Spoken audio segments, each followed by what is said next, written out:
Hello hi नमस्कार जय Jagannath welcome कर मोर गोटे फ्रेश मिनी ब्लॉग को। तो फ्रेंड्स एठी मु पारा मानू खाइबा को दे पळी आस्तिले रुटी करिया पई काहे ना फाइनली आज ठारू हमर एग्जाम स्टार्ट होची। तो मु एठी रुटी कर देथिले आ मो सांग परिवा काटी धोई के दे देथिला तो मु भजा बसई देथिली। तो फ्रेंड्स वर्तमान टाइम हे 5:30 तो एठी मु भजा कर दे आ टिके पाठ पढिया पई बसी पड़थिली काहे ना तुम जत्ते भी पढ़ी था एग्जाम दिन नर्वस ही लागिवो।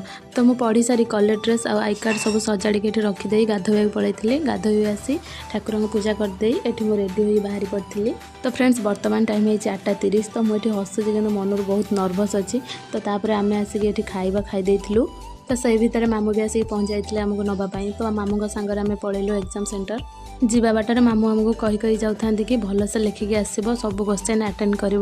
तो एग्जाम सेंटर जिते पाखे पाखे आस नर्वसनेस से बढ़ी चलती। तो फाइनाली आम आसिक पहुँच गलु एग्जाम सेंटर रे।